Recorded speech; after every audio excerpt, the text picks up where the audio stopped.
Okay, we've had a bombardment of the Fallon naval jets over me most of the morning today, and I've already uploaded the video as far as them trying to access my phones and get into our server.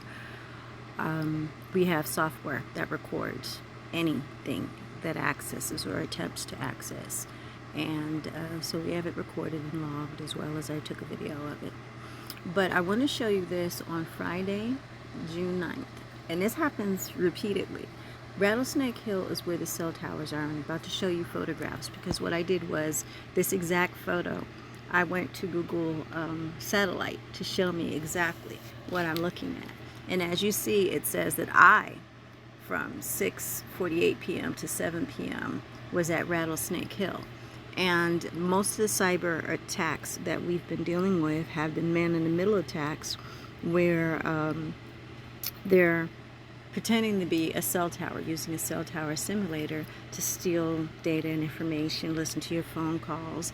Pretty much everything you can see and say and do on your phone, they can see and say and have access to. Everything. And this is the Fallon Naval Air Station. These guys are cyber criminals. They're launching cyber attacks against U.S. citizens on U.S. soil. They are violating so many federal laws, it's ridiculous, which I have reported to the FCC, as well as the Department of Justice, and the Naval Attorney General's Office, and the FBI Cybercrimes Unit, and a couple other places, because something will be done about these people. We have too much evidence on what they've been doing, and they've been violating too many federal laws. But let's get back to this video real quick. Okay, so this is Rattlesnake Hill, and what I did was I zoomed in, and then I asked them to show me a satellite photo view of what I was seeing instead of just the square boxes. What were these square boxes? These square boxes are these two buildings right here. And this smaller of the two cell towers is the one that they're usually beside, because if you look at the previous videos that I've posted, they're usually between these two buildings. And what's between these two buildings?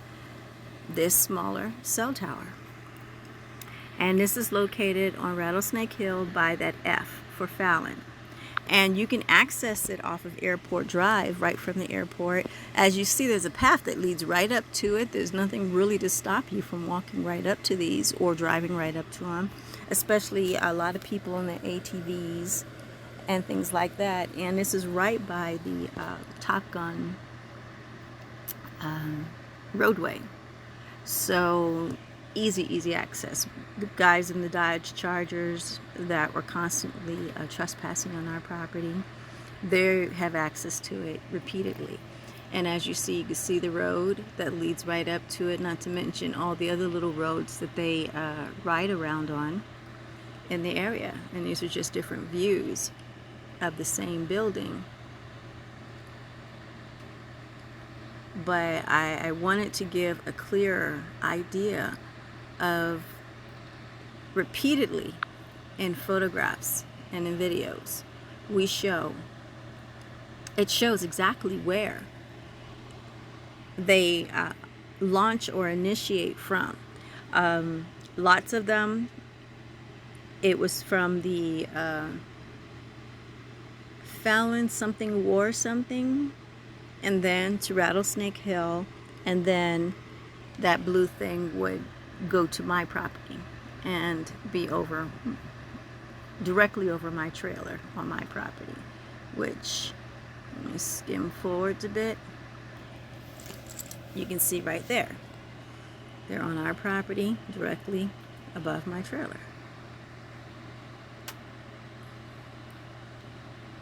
And this is unacceptable. That's one of the photos of our property. Beautiful views. But there they are. And where they initiate from is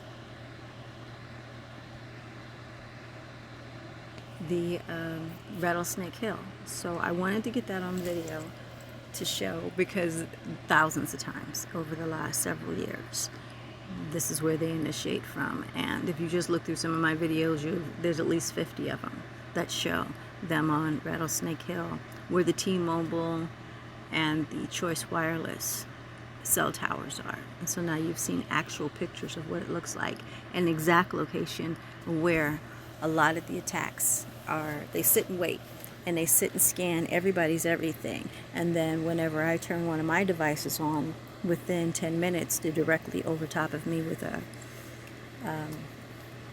jets, and hacking into our systems and hacking into our devices and adding administrative accounts that we can't delete, that gives them full access to everything on our systems. And me being a techie, of course I know how to take the stuff off, but it's a hell of a lot of work having to completely clear your entire system, and you also got to clear the memory and make sure that they didn't stick something in your memory or your BIOS, and then put all your stuff, reinstall it back on your system. It's a lot of work. I mean, days of work. And they've done it repeatedly. It's happened 9 times in the last 3 months. I'm about to do another whole redo all my systems and all my devices. And it's ridiculous. The phones, I'm having to completely redo them at least once a week because they're right in our stuff. And it's illegal. It's illegal as hell. And unfortunately, once they have the IME number to your devices, it doesn't matter how many times you change the SIM cards, and 2 of the devices that have been hacking have no SIM cards at all. I removed them and they're still accessing them. So the devices, once compromised, are going to have to be replaced completely. But in the meanwhile, making it as difficult as possible for them to keep accessing my data and trying to delete incriminating evidence against them for all these crimes that they're committing, because what they're doing are serious felonies.